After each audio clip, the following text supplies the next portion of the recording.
Hey guys, இன்னைக்கு நம்ம பார்க்க போறது ஒரு செம்ம இந்தோனேஷியன் ஹாரர் மூவி. 8 வருஷத்துக்கு முன்னாடி தன் புருஷனை ஒருத்தங்க பிலி சுனி வச்சு கொண்டுறாங்க. இப்போ அவங்களோட மொத்த குடும்பத்தையும் அழிக்க திரும்ப வந்திருக்காங்க. ஆனா இந்த தடவை பழிவாங்க வந்திருக்க காரணமே அந்த குடும்பத்துல இருக்க ஒருத்தங்க செஞ்ச துரோகம் தான். அவங்க என்ன துரோகம் பண்ணாங்க, இதுக்காக இவங்க பழிவாங்க வந்திருக்காங்கன்னு அந்த படத்தோட கதை. வாங்க டைரக்டா வீடியோக்குள்ளேயே போயிடலாம். படத்தோட ஸ்டார்டிங் சீன்ல ஸ்ரீன் ஒருத்தங்க வீட்டுக்கு வெளியே ஒரு சின்னதா குழி தோன்றாங்க. அந்த குழிக்குள்ள ஒரு தாயத்தையும் பாம்போட கண்ணையும் அதோட தன்னோட கையில இருந்து கொஞ்சம் ரத்தத்தையும் போடுறாங்க.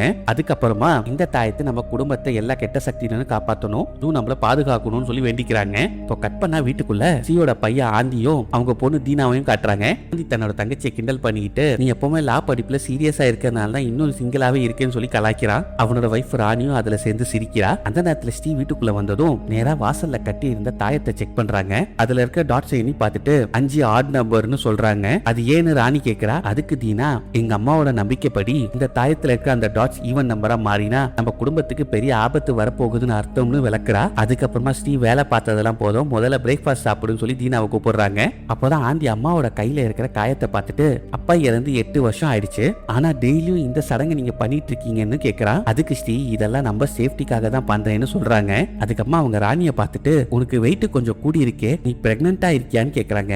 உடனே ஆந்தி, அதெல்லாம் இல்ல, இவ இப்போ ரொம்ப ஜங்க் ஃபுட் சாப்பிடறதுனால வெயிட் போட்டிருக்கான்னு சொல்றா. அதுக்கு ஸ்ரீ, இப்போதைக்கு குழந்தை பெத்துக்க அவசரப்படாதீங்கன்னு சொல்றாங்க. இதை கேட்ட ஆந்தி, ஏன் இப்போ எதனா ப்ராப்ளம் இருக்கான்னு கேக்குறா. ஆனா ஸ்ரீ அதுக்கு எந்த பதிலும் சொல்லாம அமைதியா இருக்காங்க. இப்போ பிரேக்ஃபாஸ்ட்லாம் முடிச்ச பிறகு ஆந்தியும் தீனாமும் அம்மா கிட்ட சொல்லிட்டு வேலைக்கு கிளம்புறாங்க. அவங்க போன பிறகு ஸ்ரீ ராணியோட வயிற்றையே சந்தேகமா பார்த்துக்கிட்டு இருக்காங்க. அதனால ராணி கொஞ்சம் அன்கம்ஃபர்டபுள் ஆகி உள்ள போயிடுறா. இப்போ சீன் கட் பண்ணா ஸ்ரீ தன்னோட தாந்திரிக குரு ரோஜாவை பார்க்க வந்திருக்கா. அவர் ஸ்ரீ கிட்ட, நான் கொடுத்த அந்த தாயத்தை நீங்க பத்திரமா வச்சிருந்தா எந்த தீய சக்தியும் உங்க வீட்டுக்குள்ள வர முடியாதுன்னு நம்பிக்கை கொடுக்கறாரு. அதுக்கு ஸ்ரீ, இது வரைக்கும் எந்த பிரச்சனையும் நடக்கல, ஆனா என் மனசுக்குள்ள ஒரு பயமும் ஏதோ தப்பா நடக்க போற மாதிரி எனக்கு தோணுதுன்னு சொல்றா. அதுக்கு ரோஜோ, நம்ம மனசுல இருக்கிற பயம் வெளியே இருந்து வருதில்ல, நமக்குள்ள இருந்து தான் உருவாகுதுன்னு சொல்றாரு. ஆனா அந்த நேரத்துல அவர் முன்னாடி இருந்த கிளாஸ் வாட்டர்ல திடீர்னு பபுள்ஸ் வர ஆரம்பிக்குது. அதை பார்த்ததும், கடந்த காலத்துல நடந்த எல்லா கெட்ட விஷயமும் உண்மையாவே முடிஞ்சிருச்சு, நீ நிச்சயமா சொல்றியான்னு ஸ்ரீ கிட்ட கேட்கிறாரு. அவர் அப்படி சொன்ன கொஞ்ச நேரத்துல பெரிய விபத்து நடக்குது. ஆந்தியோட கரும்பு காடு திடீர்னு தீப்பிடிச்சு எரிய ஆரம்பிக்குது. அதே சமயம் வீட்டுல யாரும் தொடாம ஒரு போட்டோ பிரேம் சுவர்ல இருந்து கீழே விழுந்து உடைஞ்சு போகுது. அந்த நேரத்துல ஸ்ரீ வீட்டுக்கு திரும்பி வராங்க. தன்னோட அம்மா அப்பாவோட போட்டோ பிரேம் உடைஞ்சிருக்கிறத பார்த்துட்டு பதறி போய் உடனே அவங்களுக்கு போன் பண்றாங்க. ஆனா எவ்வளவு ட்ரை பண்ணாலும் போன் கனெக்ட் ஆகவே இல்ல. அப்ப ஆந்தி, அத்தா பாட்டி வீட்டோட லேண்ட்லைன் வேலை செய்யற போல, அதனால கால் போகலன்னு அம்மாக்கு சமாதானப்படுத்துறான். அதோட இந்த மாதிரி மூட நம்பிக்கையை நினைச்சு ரொம்ப கவலைப்படாதீங்க, வாங்க சாப்பிடலான்னு சொல்றான். ஆனா ஸ்ரீ இன்னும் பயத்துல இருக்கிறத பார்த்த ஆந்தி, ஒரு போட்டோ பிரேம் கீழே விழுந்ததுக்காக பெரிய அபசுகுணம் வந்துருச்சுன்னு அர்த்தம் இல்ல, எப்பவுமே இப்படி ஓவர் ப்ரொடக்டிவா நடந்துக்கிறது போதும், நாங்க இப்போ ரொம்ப டயர்ட் ஆயிட்டோம்னு கொஞ்சம் கோவமாவே பேசான். அதுக்கப்புறமா கொஞ்சம் ரிலாக்ஸா நிம்மதியா வாழ முயற்சி பண்ணுங்க, எதுக்கு எடுத்தாலும் பயப்படாதீங்கன்னு சொல்றான். இதை கேட்டோன்னு ஸ்ரீக்கு கோவம் வந்துருச்சு. எதுவுமே பேசாம நேரா தன்னோட ரூமுக்கு போயிடுறாங்க. கொஞ்ச நேரம் கழிச்சு தீனா அம்மாவோட கோவம் குறையணும்னு ஜிஞ்சர் டீ போட்டு ரூமுக்கு கொண்டு வரா. தாத்தா பாட்டிக்கு எதுவும் ஆகாது, அவங்க நல்லா தான் இருக்காங்க, இந்த டீயை குடிங்கன்னு சொல்லிட்டு வெளியே வந்துடுறா. இப்போ கட் பண்ணா ஸ்ரீ அவங்க அப்பா அம்மாவோட வீட்டுக்கு வந்திருக்காங்க. கதவை தட்டி பாக்குறாங்க, யாருமே கதவை திறக்கல. அதுக்கப்புறமா கதவை திறந்து உள்ள போய் பாக்குறாங்க. உள்ள போனதும் டேபிள்ல இன்னும் சூடா டீயும் பிரேக்ஃபாஸ்டும் அப்படி இருக்கிறத பார்த்துட்டு ஸ்ரீக்கு சந்தேகமும் பயமும் இன்னும் அதிகமாயிடுது. அதே நேரத்துல தரையில ரத்த கரை இருக்கிறத பாக்குறாங்க. அப்போ திடீர்னு ஒரு சத்தம் கேக்குது, யாரோ கதவை திறக்கிற மாதிரி.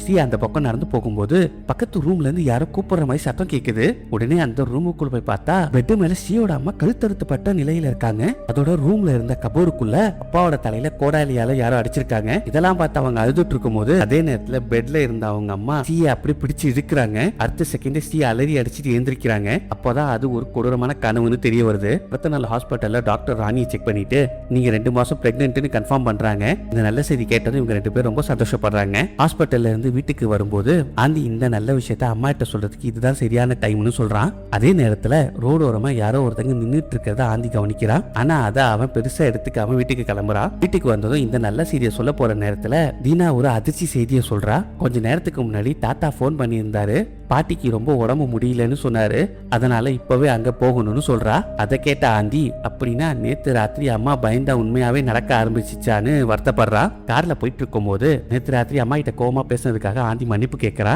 அதுக்கு ஸ்ரீ, நானும் ரொம்ப ஓவரா நடந்துகிட்டேன், எல்லாரும் என்ன மன்னிச்சிடுங்கன்னு சொல்றாங்க. ஆனா அவங்க யாருக்கும் தெரியல, வீட்டு வாசல்ல கட்டி இருந்த அந்த தாயத்து திடீர்னு கீழே விழுது.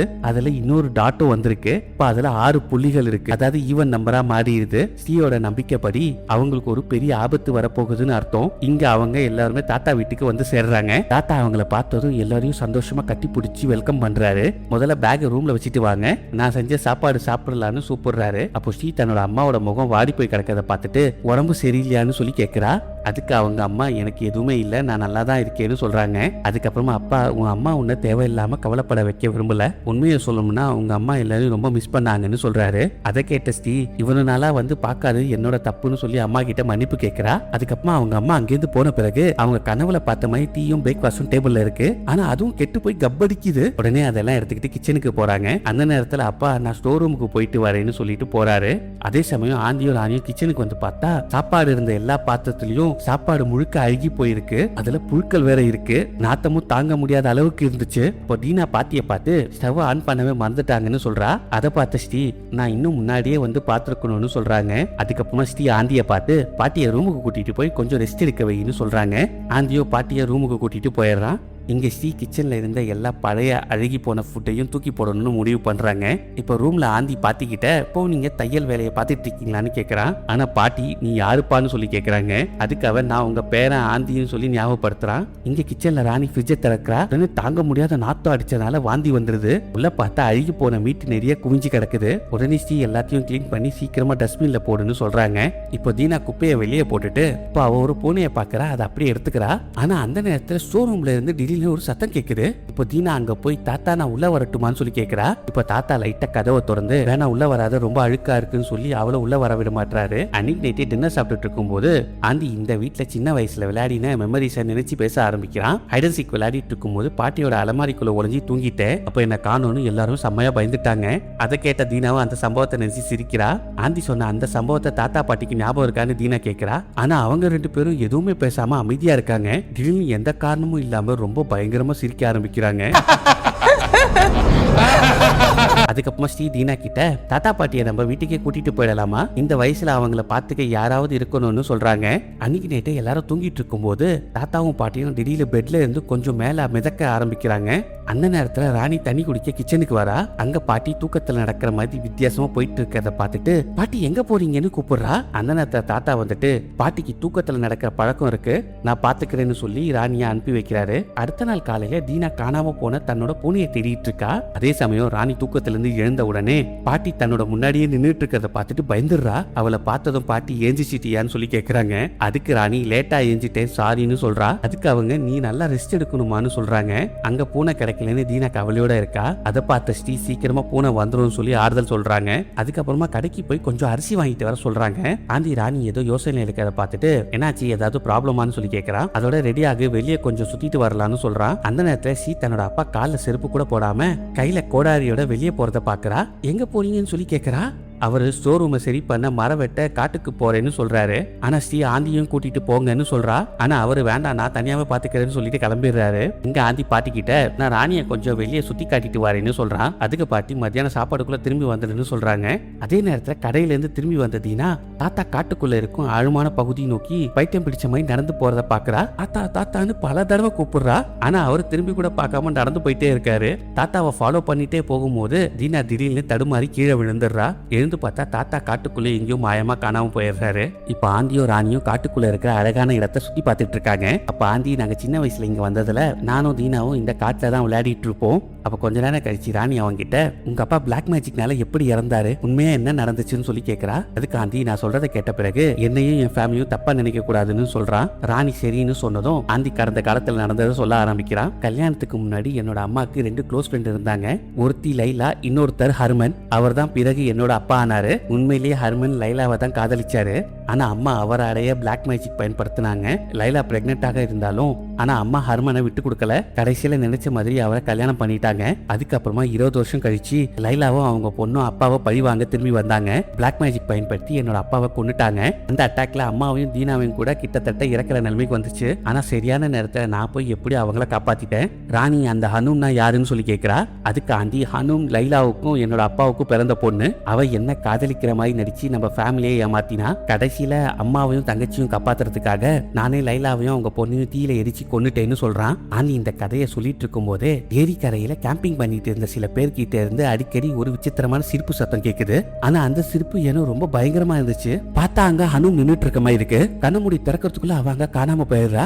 காட்டுக்குள்ள தீனா தாத்தாவை கண்டுபிடிச்சிடுறா. ஆனா அவர் காட்டுக்குள்ள எதையும் வெட்டிட்டு இருக்கிறத பாக்குறா. அது மட்டும் இல்லாம தாத்தாவோட உடம்பு முழுக்க ரத்தக்காரம் இருந்துச்சு. ஒரு திடீர்னு திரும்பி தீனாவை பார்த்த உடனே பயந்து போன தீனா அங்கிருந்து ஓடுறா. இப்போ கட் பண்ணா வீட்டுல ஸ்ரீ கிச்சன்ல இருந்த தன்னோட அம்மா ஏதோ முணுமுணுத்துக்கிட்டே இருக்கிற சத்தம் கேக்குது. கவனமா கேட்டா பௌர்ணமி நிலவுக்கு கீழே இறந்தவங்க எல்லாரும் எந்திரிப்பாங்கன்னு திரும்ப திரும்ப சொல்லிட்டு இருந்தாங்க.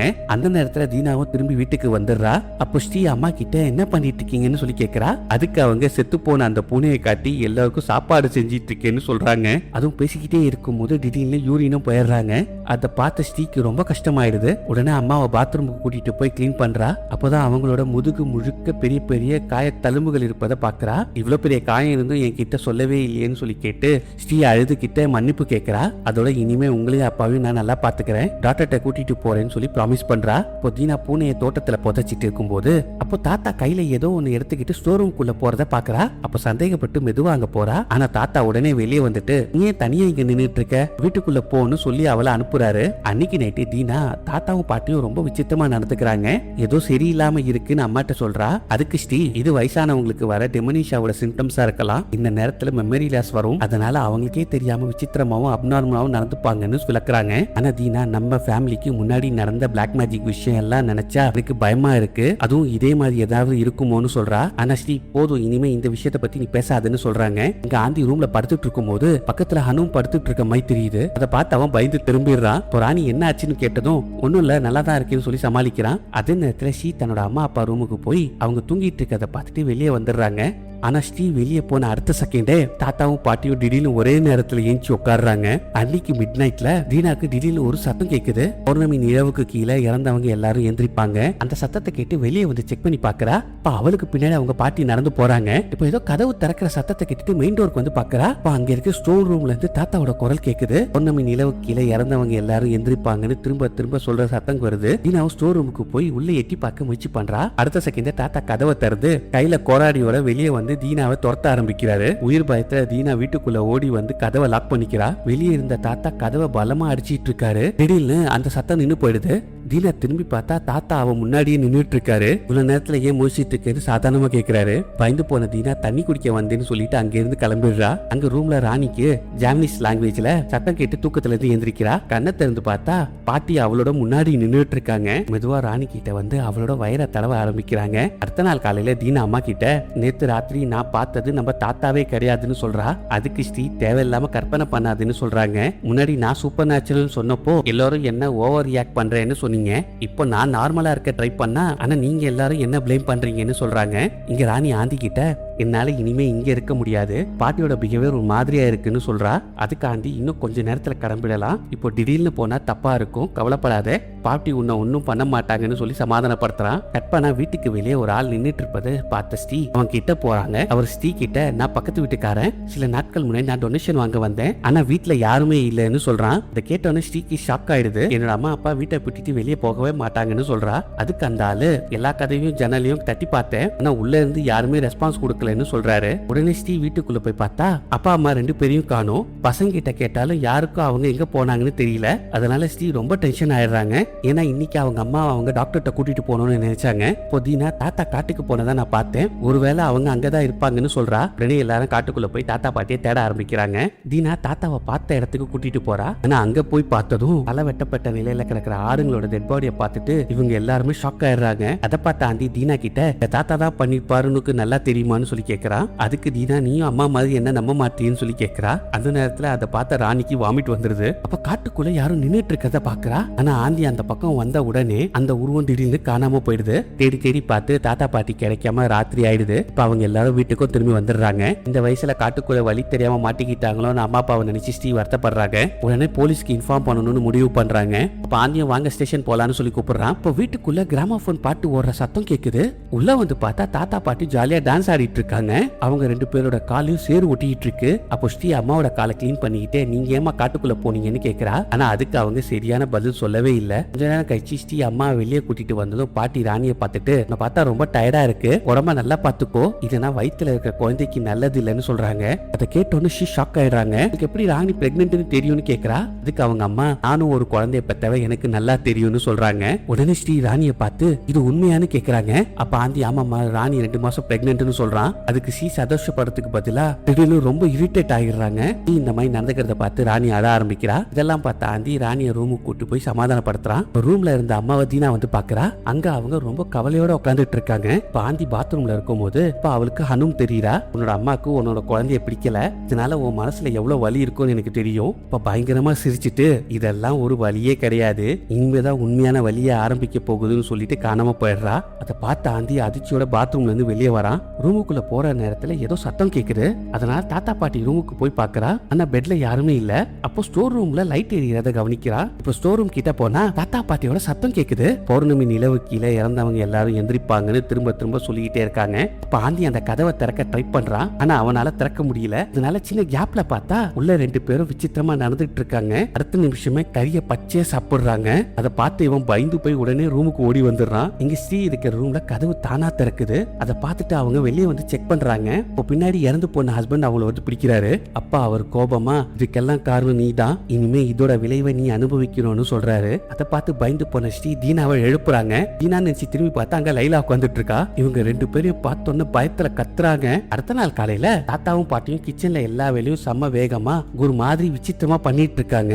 இங்க தீனா தூக்கத்துல இருந்து எழுந்தா அம்மா எழுதி வச்ச ஒரு லெட்டர் கிடைக்குது. அதுல முக்கியமான வேலைக்காக ஆந்தியோட காரை எடுத்துட்டு வெளியே போறேன்னு எழுதி இருந்தது. அந்த நேரத்துல ஆந்தி வந்து காரை காணோம், அம்மா எங்கன்னு கேக்குறான். அதோட இன்னைக்கு எல்லாரையும் கூட்டிட்டு வீட்டுக்கு கிளம்பணும்னு பிளான் பண்ணியிருந்தேன்னு சொல்றான். உடனே தீனா அந்த லெட்டரை அவங்க கிட்ட காட்டுறா. அங்க ஸ்ரீ காரை ஓட்டிக்கிட்டு எங்கேயோ போயிட்டு இருக்காங்க. அப்போ திடீர்னு அவங்களோட மூக்குல இருந்து கருப்பு நிறத்துல பிளட் வர ஆரம்பிக்குது. ராணி வீட்டுல ஆந்தி கிட்டயும் தீனா கிட்டயும் காட்டுல ஒரு உருவத்தை பார்த்தேன்னு சொல்றா. அதை கேட்ட இவங்க 2 பேரும் அது ஜாரோவா இருக்கும்னு சொல்லி சந்தேகப்படுறாங்க. அதுக்கு தீனா ஏற்கனவே ஜாரோ செத்துட்டானேன்னு சொல்றா. அதுக்கு ஆந்தி லைலா அவனை மறுபடியும் உயிரோட கொண்டு வந்து நம்ம பின்னாடி அனுப்பி இருக்கலாம்னு சொல்றான். அதோட எனக்கு இப்போ அடிக்கடி ஹனுமோட கோஸ்டும் கண்ணுக்கு தெரியுதுன்னு சொல்றான். இப்போ ரூமோட கதவை திறந்துட்டு பாட்டி உள்ள வராங்க. எல்லாரும் எழுந்துட்டீங்களா, உங்களுக்காக ஸ்பெஷல் சாப்பாடு செஞ்சிருக்கேன் வாங்கன்னு கூப்பிடுறாங்க. இப்ப கட் பண்ணா ஸ்ரீ அந்த மந்திரவாதி ரோஜாவை சந்திக்கிறாங்க. ராணி பிரெக்னெண்டா இருக்கிற விஷயத்தையும் குடும்பத்தை காப்பாத்த வழி இருக்கான்னு கேக்குறாங்க. அதுக்கு ரோஜோ ஒரு தடவை சாத்தானோட பாதையில போயிட்ட, அவ்வளவு ஈஸியா அவன் உன்னை விட மாட்டான்னு சொல்றாரு. ஸ்ரீ அழுதுகிட்டே என்ன தண்டனை வேணாலும் எனக்கு கொடுங்க, என் ஃபேமிலியை மட்டும் காப்பாத்துங்கன்னு கெஞ்சுறாங்க. அப்போதான் ரோஜோவுக்கு அவங்க பாதுகாப்பா இருந்த வீட்டை விட்டு இப்போ தாத்தா பாட்டி வீட்டுல தங்கிட்டு இருக்கிறது தெரிய வருது. உடனே அவரு பெரிய தப்பு, உங்களை அவங்க ஏமாத்திட்டாங்க, இப்போ நீங்க ரொம்ப பெரிய ஆபத்துல இருக்கீங்க, எங்க வீட்டுல ஆந்தியும் தீனாவும் நிலைமை ரொம்ப மோசமா இருக்குன்னு புரிஞ்சுக்கிறாங்க. ஆந்தி தீனாவையும் ராணி எங்க இருக்க சொல்லிட்டு வெளியே போறான். இப்போ தீனா ராணி கிட்ட நான் தாத்தாவோட ரூமை செக் பண்ணிட்டு வரேன்னு சொல்லி கிளம்புறா. ஆந்தி ஸ்டோர் ரூமோட பூட்டை உடைக்க ட்ரை பண்ணிட்டு இருக்கான். இப்போ தீனா தாத்தா பாட்டியோட ரூமுக்குள்ள வரா. இப்போ ஹால்ல இருந்த பாட்டி ராணியை கூப்பிடுறாங்க. இப்போ போறதுக்கு ராணி ரொம்ப பயப்படுறா. இங்க ஆந்தி அந்த பூட்டை உடைக்க எவ்வளவோ ட்ரை பண்றான், ஆனா அவனால முடியல. இப்போ உள்ள போறதுக்காக வேற வழி இருக்கான்னு செக் பண்ணி பாக்குறான். இப்போ ராணி பயந்துகிட்டே டாடா பாட்டி கிட்ட போறா. அவங்க ராணியை ஒரு சேர்ல உட்கார வச்சுட்டு இப்போ பக்கத்துல வந்து ஒரு மாதிரியா பண்ணிட்டு இருக்காங்க. அங்க ரோஜோ ஸ்ரீ கிட்ட உண்மையை சொல்லிட்டு இருக்காரு. உங்க வீட்டுல இருந்த அந்த ப்ரொடக்டிவ் ஷீல்ட் ரொம்ப பவர்ஃபுல், அதனால தீய சக்தியால உங்க வீட்டுக்கு வர முடியல, அதனால அந்த சாத்தான் உங்க அம்மா அப்பாவுக்கு உடம்பு சரியில்லைன்னு நாடகம் ஆடி உங்க ஃபேமிலியை வீட்டை விட்டு வெளியே வர வச்சாங்கன்னு சொல்றாரு. அதுக்கப்புறமா ஒரு கண்ணாடி மேல தண்ணீரை ஊத்திட்டு மந்திரம் சொல்ல ஆரம்பிக்கிறாரு. அந்த நேரத்துல ஆந்தி எப்படியோ ஸ்டோர் ரூம்குள்ள நுழைஞ்சிடறான். உள்ள போய் பார்த்தா இங்க உள்ள 4 ஆட்டோட தலையும் உங்க உருவத்துல 4 பொம்மையும், இந்த பொம்மையை வச்சு ஏதோ சடங்கு பண்ணிருக்காங்க. இங்க ரோஜோ மந்திரம் சொல்ல சொல்ல இந்த கண்ணாடி மேல இருக்க தண்ணி திடீர்னு கொதிக்க ஆரம்பிக்குது. அந்த நேரத்துல ஸ்ரீக்கு கருப்பா ரத்த வாந்தி எடுக்கிறா. இப்போ கண்ணாடிக்குள்ள ஜாரோவோட உருவம் தெரியுது. அவ ஸ்ரீய பார்த்து உன்னோட விதியில இருந்து நீ தப்பிக்க முடியாது, எங்க போனாலும் நாங்க உன்னை கண்டுபிடிச்சே தீருவோம்னு சொல்லி மிரட்டுறான். அடுத்தனுடைய கண்ணாடி வெடிச்சு சிதறுது. அதோட ஒரு துண்டு நேரா ரோஜோவோட கண்ணில் போய் குத்திடுது. கடைசி முயற்சியா ரோஜோ ஏதோ ஒரு பொருளை ஸ்ரீ கையில கொடுத்துட்டு காதுல ஏதோ சொல்ல முயற்சி பண்றாரு. ஆனா சொல்லி முடிக்கிறதுக்குள்ள திடீர்னு தூக்கி வீசப்பட்ட மாதிரி தூரமா போய் விழுறாரு. ரோஜோவோட நிலைமையை பார்த்து ஸ்ரீ கதறி அழ ஆரம்பிக்கிறா. இப்ப கட் பண்ணா வீட்டுல தீனா தாத்தா பாட்டி பெட்டு கீழே ஒரு லாக்கெட் கிடைக்குது. அதே நேரத்துல ஆந்தி உண்மையான தாத்தா பாட்டியோட டெட் பாடியை கண்டுபிடிக்கிறான். அதாவது இவ்வளவு நேரமா வீட்டுல இருக்கிறது அவங்க இல்லைன்னு புரியுது. இங்க தீனா கேலண்டரை பார்க்கும்போது 30ஆம் தேதியை மார்க் பண்ணி இருக்கு. ஆத்மாக்களோட கதவுன்னு சொல்லி எழுதி இருக்கிறத கவனிக்கிறா. அதே நேரத்துல பின்னாடி இருந்து யாரோ அவளை திடீர்னு அட்டாக் பண்றாங்க. இங்க ராணிக்கு தாத்தா பாட்டியோட பயங்கரமான உருவம் தெரியுது. அப்போ பாட்டியோட தலை திடீர்னு உடம்புல இருந்து தனியா கீழே விழுறத பார்த்த ராணி கல்லறிக்கிட்டு ஓடுறா. ஆனா அடுத்த நொடி திரும்பி பார்த்தா அங்க யாருமே இல்ல. அந்த சான்ஸை பயன்படுத்தி ஹனு பின்னாடி வந்து ராணியை மயக்கம் அடைய வைக்கிறா. அதுக்கப்புறம் ஹனு ஆந்தி முன்னாடி வரா. அவனை பார்த்து நான் செத்துட்டேன்னு நினைச்சியான்னு கேட்கிறா. நானும் இன்னும் உயிரோட தான் இருக்கேன். என்னோட அம்மாவோட விசுவாசமான வேலைக்கார சலீம் என்னோட உயிரை காப்பாத்துனா. உண்மையை சொல்லணும்னா நானும் என்னோட அம்மாவோட சேர்ந்து தீயில செத்துடணும்னு நினைச்சேன். ஆனா அவன் என்ன காப்பாத்திட்டா.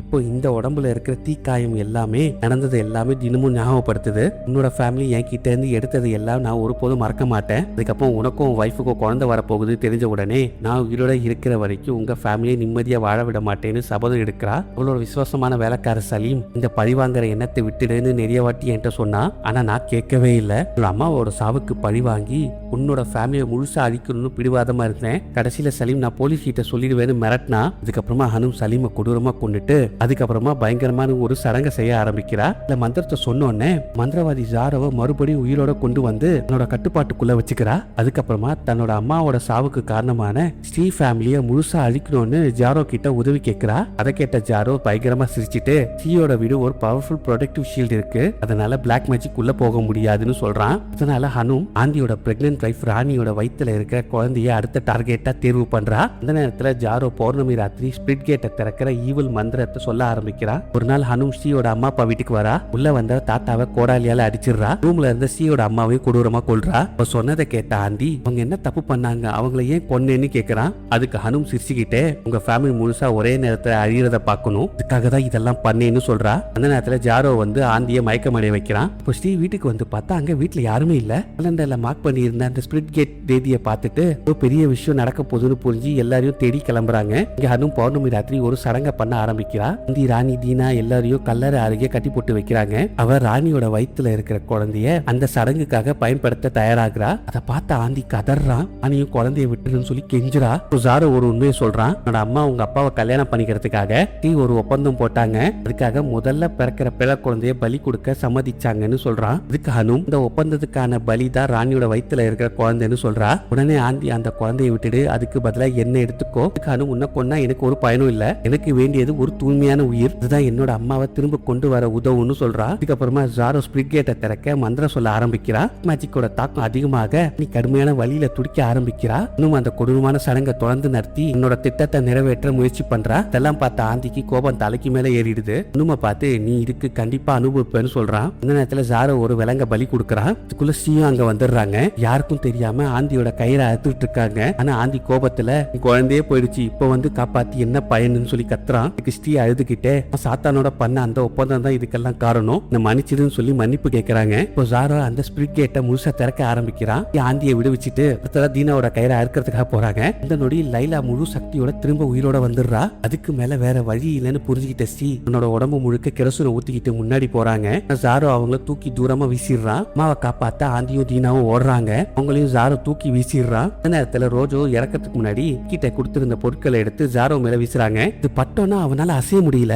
கொடுத்த அந்த கத்தியை கொண்டு வந்து அவன் மேல சொருகிடுறாங்க. அடுத்த செகண்ட் ஜாரோ அழிஞ்சு போயிடுறான். உடனே ஸ்ரீ ஒரு தீப்பந்தத்தை எடுத்துக்கிட்டு லைலாவை நோக்கி நடக்க ஆரம்பிக்கிறாங்க. தீனா அழுதுகிட்ட அம்மா போகாதீங்கன்னு தடுக்கிறா. அதுக்கு ஸ்ரீ நான் பண்ண எல்லா பாவத்துக்கும் இதான் சரியான தண்டனை சொல்லி கடைசி தடவை எல்லார்கிட்டயும் மன்னிப்பு கேட்கறாங்க. அடுத்த செகண்ட் தன்னோட உடம்புல தீய வச்சுக்கிட்டு அப்படியே லைலாவை புடிச்சிட்டு அவங்க அப்படியே இறந்துடுறாங்க. அந்த நேரத்துல ஹனும் கத்தி எடுத்துட்டு தீனாவை கொல்ல ஓடி வரா. பாந்தி ஓடி வந்து கல் எடுத்து அவன் மேல அடிச்சு கொன்னே போட்டுறான். தீயோட தாக்கத்தால அந்த நரக வாசல் நிரந்தரமா மூடிடுது. இப்போ காட்டுல இருந்து அவங்க திரும்பியும் வந்துடுறாங்க. அதுக்கப்புறமா இவங்க 3 பேரும் அவங்க வீட்டையும் விட்டுட்டு அந்த காலத்தோட எல்லா கெட்ட நினைவுகளையும் அங்கேயே விட்டுட்டு புதிய நிம்மதியான வாழ்க்கையை தேட கிளம்புறாங்க.